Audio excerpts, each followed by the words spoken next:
characters speak in the language that comes naturally to them. So there would be Japanese because there's a strong Japanese presence in the film because of the Azad Hind Fauj. Question that probably Kabir and Roy can both answer. So on the technical side, as a filmmaker, do you think that you're limited by not being able to shoot in 4K or not being able to release it in Dolby Atmos to tell your story? Or you think on a smaller screen it doesn't really matter?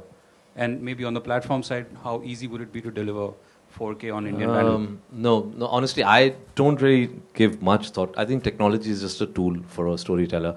Having said, Dolby Atmos, we should be also be aware of how many people actually access our films in Dolby Atmos.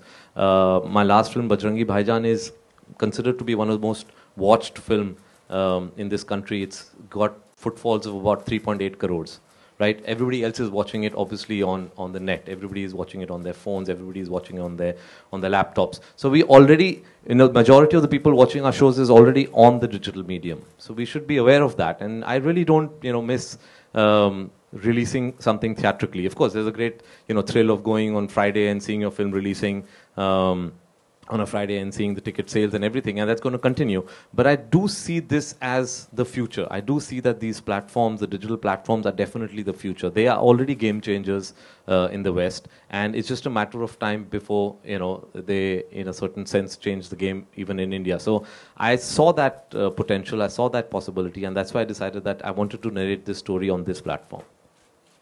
Is it in English, the language, the web series? Will it be called The Forgotten Army again? And will it have an international cast? What about the casting? Okay, so still working on the screenplay, but yes, it is, the working title is Forgotten Army. We're not sure whether it'll be the final title or not.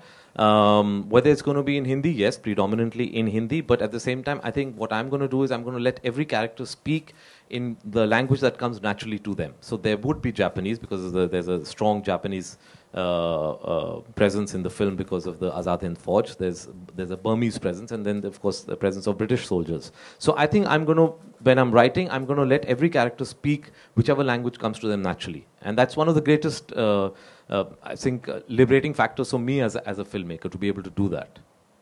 What is your third part? Yes, it will have an international cast because there will be, I'm definitely looking at casting people from Japan and from Burma.